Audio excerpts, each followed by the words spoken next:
My wife slept with men from a bar, claiming she deserved it for having a baby, so I gave her payback.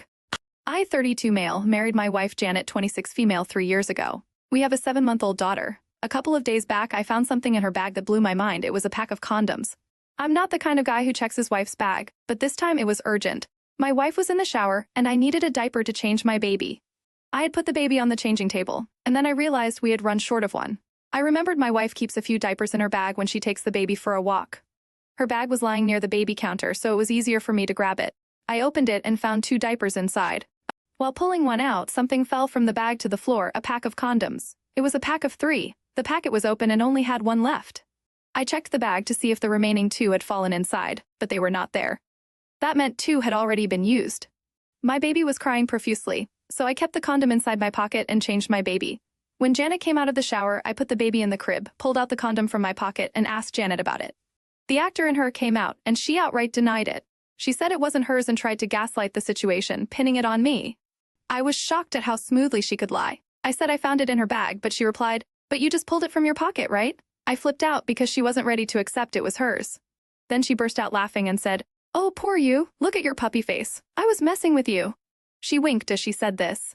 It was evident she was lying because we don't use protection. She's breastfeeding, and her cycle hasn't returned, so we don't use protection now. She dismissed me, saying her cycle was back to normal, so we might need protection if we don't want back-to-back kids. I asked her what happened to the other 2 condoms. There was just 1 inside the packet, but it should have been 3. She laughed and said it was a funny story. Yesterday, she bought it, then went out with friends. A guy was hitting on her friend Kyle, and things got heated up between them. They went to find a corner but didn't have a condom, so she lent them too. I gave her a look of disbelief and said, "Do you expect me to believe this?" She said yes, because that was the only truth. She even said I could call Kyle and ask for myself. I didn't call her because if Janet was lying, then Kyle was obviously on board and would lie too. So, what's the point? I didn't call her but told Janet that I wasn't buying her crap, so she needed to come clean about whatever she had been up to. Now, she's gaslighting me and trying to guilt-trip me, saying I don't trust her. She's weeping, saying I don't understand her and that she just delivered a baby and is going through postpartum depression. And amidst all this, I'm accusing her of cheating. I've not tried to make things up with her, I've left it that way, but she's made the environment murky. She's just curling up in bed in a dark room, refusing to switch on the lights, saying she doesn't like the brightness and she's not eating at all. I'm not sure how she is when I'm not home, but this is what she's been doing since the confrontation. I'm the one who usually apologizes right after our fights because, hardly any woman breaks the ice and says sorry first. However, this time, I just don't feel like apologizing at all. I don't think I did anything wrong by asking her upfront about the condoms. Do you guys think I could have done anything differently? Seriously, if she's using postpartum depression as a get-out-of-jail-free card for handing out condoms like Halloween candy, maybe it's time for a different kind of delivery, a reality check. Though I have to admit, her excuse game is stronger than her commitment to honesty. As for what you could have done differently, well, you could have packed your own emergency condom in the diaper bag. Or who knows? Maybe next time she'll pull out a clown nose and claim it's for stress relief. Update 1. Thank you for engaging with my post. You guys are right in saying she flashed the red flag right across my face. Yes, she did, and I didn't let it slide. Some of you asked for more information about Janet to comment on the situation. Well, Janet and I have known each other for over 6 years. We met at a friend's party. She was the most gorgeous woman there. We spent the evening together talking, dancing, and having fun, but I forgot to ask for her number. I'm not a party person, but it was my friend's promotion party, and he insisted I attend. I asked my friend about Janet, and he said he didn't know her either. She was his colleague's friend. I requested my friend to ask his colleagues for Janet's number. He was reluctant to do so because my friend was married, and he didn't want his colleagues to think he was hitting on Janet. After a lot of convincing, he got her number. I kept it for a week before texting her. I didn't know how she would take it. I didn't want to come across as desperate or cheap. I mean, she was gorgeous, and I'm sure there were many men at the party who wanted her number. Nonetheless, I mustered the courage and messaged her. Luckily, she replied that she regretted not asking for my number. From there on, we hit it off. She was working a part-time job. She said she didn't have a full-time job because it involved a lot of commitment, and she liked to live freely on her terms. That could have been a red flag, but I didn't think of it that way. I was deeply immersed in my work and was not enjoying it. I wanted to be free like her, so it kind of clicked for me. After dating for 2 years, I proposed to her, and we got married in a close ceremony with friends and family. Janet didn't want to spend money on a grand wedding. She wanted to use that money for a vacation instead. After the wedding, we went on a 15-day trip to Europe. 1.5 years after the marriage, Janet got pregnant. She freaked out because we didn't plan it that way. We wanted to travel the world together and do a bunch of stuff before having a baby. She wanted to get rid of it. I was not happy with her decision. I love kids and wanted one. But since she had different plans, I never forced her into pregnancy. But when she got pregnant unexpectedly, I tried to convince her to keep the baby. She was in two minds, but ultimately, she kept it. Pregnancy is tough and cranky for women anyway, and since I was the one who convinced her to keep it, I had to face the brunt of it. I did everything to keep her happy. Thankfully, her pregnancy was without complications, yet she threw tantrums, and I happily took it because, it was her time. After the baby came, she became worse. I thought it was because of the lack of sleep and tiredness from nursing the baby. She got so depressed, feeling caged, that she couldn't have her former freedom. I took her to therapy, and the doctor said it was postpartum depression, which was natural for all women post-delivery. I tried everything to give her the freedom she needed. I hired a full-time nanny so she could have free time to herself. Our daughter was 2 months old when Janet resumed her life of partying and going out with her friends as she used to before. I never stopped her because the doctor said a happy mom would nurture her baby. 7 months later, here we are, I found a condom in her bag, and she's throwing her best friend under the bus to save her pretty butt. Coming to the updates, as I mentioned earlier, Janet was trying to gaslight the situation, but I didn't give in. I told her if she thought she could put up an act and get away with her actions, then she was wrong. I'm not going to let this go until she tells me the truth because what she said earlier was pure BS. Since she wasn't opening up, I started digging on my own. I wanted to check her phone, but she's so guarded about it that I could never access it. Even when she would sleep, she kept it next to her or under her pillow. She has always been like that with her phone, so I never questioned her. Directly asking her to show her phone wasn't an option either. She would make a big fuss about how I was doubting her and blah blah. I don't know how else to get the evidence because this woman has no conscience, and she's not going to confess. Any suggestions are greatly welcomed. If Janet's guarding her phone like it's a state secret, you might need to channel your inner James Bond and get a bit creative. Maybe you could enlist the help of a distraction master, like, I don't know, a baby with an insatiable curiosity for shiny objects? While Janet's busy wrangling the little one, you could sneakily swipe her phone and dive into the depths of her digital secrets. Or hey, if you're feeling particularly bold, you could try the classic accidental spill maneuver. Oops, honey, looks like I accidentally knocked over my drink onto your phone. Let me grab some paper towels while you clean that up. Just make sure you've got a backup plan for when she starts suspecting foul play. And maybe a pre-packed suitcase and a one-way ticket to a land where lies and deception are just a distant memory. Remember, in this game of cat and mouse, sometimes the mouse has to get a little crafty to outsmart the cat. Just watch out for any trapdoors. Janet might be hiding more than just her phone in her bag of tricks. Update 2, thanks for the advice. As most of you suggested, I was about to hire a PI on her, but before that, I found a way myself. One Sunday, I just thought of stalking her social media account. I couldn't find anything from a public view, but her picture with her best friend Kyle caught my eye. I stalked Kyle's profile and got to know she was married and had a toddler. The other day, Janet said that Kyle was making out with a guy at a bar and needed the condom. I was like, wait a minute, does her husband know about all this? I went to Janet and said, hey, I'm sorry that I doubted you about the condom thing. I trust you. If you said it was Kyle, it should be her. She smiled at me. I asked her if Kyle does this often. She said yes and started listing down some incidents where Kyle made moves on men at the bar. I didn't know how true it was or if she was just making it up to cover for herself.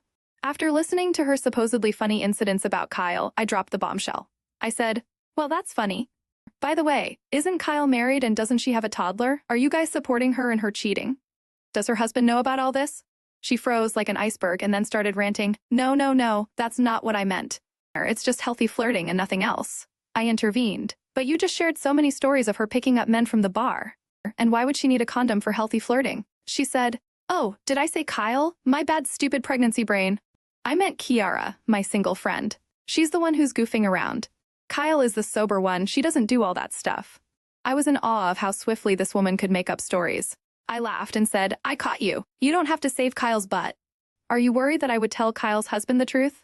She said, yes, please don't do that. It would ruin their marriage. They have a baby. Please, she loves her husband dearly. It was just meaningless sex and nothing more. I looked at her with a smile. I knew she was lying for herself, not for Kyle. Everything she told me about Kyle was actually Janet's, but she wouldn't confess so easily. I told her I wasn't feeling good about Kyle cheating on her husband, so I was going to tell her husband everything. Janet screamed at me, why are you acting like a saint? Who are you to do the moral policing here? And blah blah blah. I said I wasn't listening to anything. I'm going to tell Kyle's husband everything. She mellowed down and started sobbing. I got the vibe that she was about to confess, but I wasn't ready for it yet. I stormed inside my room and locked it. I didn't want her to get away with her infidelity by just confessing. I wanted my revenge. This cheating is not only going to cost her the marriage, but also her friendship. I texted Kyle on Instagram and told her that Janet had told me about her dirty little secret. She was aghast. I sent her the recordings where Janet was ranting stories about Kyle's affair. Kyle left me on read, but I heard Janet's phone ringing a few moments later. Janet was banging at the door, crying and yelling. "Why are you doing this to me? Open the door. Why are you destroying everything? Why can't you trust me?" She was probably still on the phone with Kyle because she yelled, "He's not opening the door. God knows what he's up to." Then Kyle called me. She asked me to listen to Janet. I said I wasn't going to listen to anyone, and the next thing I would do was send the recording to her husband. She freaked out and pleaded with me not to do anything before listening to Janet. I said I was going to call her husband, and then we could both listen to all the stories together. She blurted out that whatever Janet said wasn't Kyle's story but Janet's, and she had been cheating on me for over 4 months. I asked her why she didn't stop her friend. Kyle said she and the other girls did try to knock some sense into her, but Janet would argue that she gave me a beautiful baby, so she deserved this little pleasure. Fair enough. I was convinced that Kyle was telling the truth. My gut feeling hinted at this truth long before, but I wanted to cut off all support systems for Janet. I asked Kyle to come over along with her husband. I don't know if I went too far, but I wanted Kyle's husband to know what a piece of crap Janet was and that he should keep Kyle away from her. Kyle agreed to come, but she requested that I not show the recordings to her husband because Janet was so good at storytelling that anyone would believe it to be true. She didn't want her husband to doubt her unnecessarily. I said fine. Kyle was at my house within an hour. I was locked in my room until she arrived. The moment she came, I heard Janet shouting at her, "Why are you here? I told you I'd manage. Now go away. I'm going to deal with this." I came out while Kyle was yelling at Janet for falsely framing her. It was just too much chaos, with both of them screaming at each other. Kyle's husband intervened and asked Janet to tell her side of the story. Kyle gave Janet a look as if to say, "Don't you dare lie." Janet sobbed and confessed everything. She admitted that the incidents she had told me were not about Kyle, they were all hers. She had been picking up men from the bar and sleeping with them. Kyle's husband was shocked that Janet was such a witch. She was cheating and then making her friend a scapegoat to get away with it. He yelled at Kyle, "This is the kind of friend you've been hanging out with?" Or she was about to wreck our marriage. After Janet was done with her confession, Kyle and her husband stood up and left. Kyle said, "Don't you ever contact me. I love my husband and my family. You are not worth losing them." Janet held Kyle's hand and started crying, but Kyle shrugged her off and walked away. After they left, Janet looked at me and said, "Are you happy now? What did you gain by humiliating me in front of my friend and her husband? Is this what men do?" I glared at her and said, "Your woman card is not going to work anymore. You've used all your cards, pregnancy, postpartum, everything. Now I'm going to show you the consequences of your actions. The humiliation you're talking about is just halfway through. You have more to come. This is not over. You said you deserved to cheat on me because you gave me a baby, right? I'm going to give you what you deserve. Just wait." I took my stuff and went into the other room. I called my lawyer and discussed my case. I told him to find any loopholes in the law and get me full custody of my daughter. He asked me to gather all the evidence of Janet's negligence toward the baby, like her drinking and partying habits and her hookups. He said he would build a case around child safety, that it wasn't safe for a child to live with a mother who brings new men into the house every day. I don't know how promising this is, but I'm definitely up for a fight to have full custody of my little girl. I'm going to protect her from her liar and cheater mother. I'll update you when all this is over. Looks like Janet's little house of cards came crashing down faster than a Jenga tower in an earthquake. Who knew playing detective on social media could lead to such a dramatic reveal? But hey, at least you finally peeled back the layers of Janet's deceit like a particularly juicy onion. And speaking of onions, it seems like she's crying enough tears to water a whole field of them. But sorry, Janet, no amount of crocodile tears is going to undo the mess you've made. Now it's time for the real show to begin, the legal battle for custody. It's like a high-stakes game of Monopoly, except instead of hotels on Park Place, you're fighting for the future of your daughter. And let's be honest, Janet's behavior makes her about as trustworthy as a used car salesman in a clown suit. So gear up, strap in, and get ready to fight tooth and nail for your little girl. And hey, if Janet wants to play the victim card, she better be prepared for you to bring out the whole deck of evidence against her. It's time to show her that actions have consequences, and cheating your way through life doesn't fly when there's a child's well-being at stake.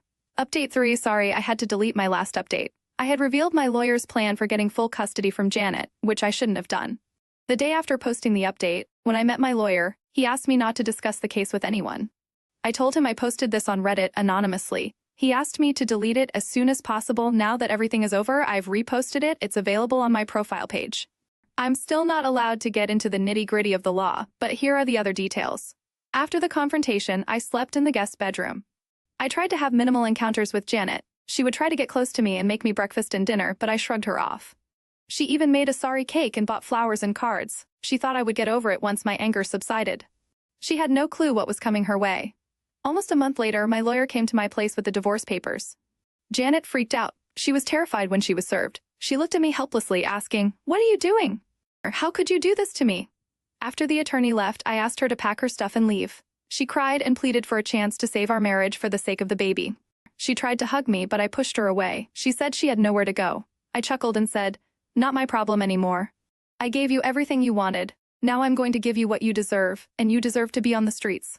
She threatened to take away the last penny I had. I said, "Sure, good luck hiring a lawyer. The good ones don't come for free unless you want to spread your legs to pay them." She went toward my daughter's nursery, but I blocked her, saying, "Whoa, you're not getting her. She's not living on the streets with you." She broke down, saying I was ripping her away from her daughter. I said, "You're not interested in being a mother, are you? I'm freeing you from all responsibility. You can now live the life you wanted." She packed her stuff and left. My lawyer built a strong case to get full custody, hiring a full-time nanny, taking work-from-home jobs, etc. But it turned out that Janet wasn't keen on keeping the baby anyway. She didn't have a house or a job, so she didn't fight for custody at all. However, she went bonkers trying to claim alimony. I had to pay a certain amount, can't disclose, sorry, to get rid of her. But it was way too low compared to what she was demanding. It was completely worth it to get her out of my life. Kyle and her husband visited me one day to check on the baby. Kyle apologized for not informing me about Janet's hookups. She said she tried to stop Janet from cheating, but she didn't listen. She was sorry for the baby. Kyle said she was glad I took full custody because Janet wasn't involved with the baby and wouldn't be able to raise her properly like I was doing. Kyle told me that Janet would always complain about how fussy and cranky the baby was, and so on. She was overplaying her postpartum thing. Kyle's husband informed me that Janet had reached out to them for help, but he had chased her away. Since then, Janet had been shuffling from one friend's couch to another, and her drinking habit had gotten worse. I said I don't care what she does with her life now. They offered to help with babysitting. I thanked them for their kind gesture, but I don't think I'll need them. My parents have moved in with me to help with the baby, and we also have a full-time nanny, so I think the baby is going to be fine. I might let her meet her mother someday, but not now. She's just happy and safe with her dad. Hey, at least you've got full custody of your little bundle of joy. And Janet's off gallivanting through the land of couch surfing and cheap booze. It's like a modern-day fairy tale, except instead of a happily ever after, you've got a deadbeat ex and a baby who's better off without her. And as for Janet's alimony demands, well, let's just say she's about as likely to get that as she is to win the lottery while riding a unicorn. But hey, at least she's got a talent for consistency, consistently making bad life choices, that is.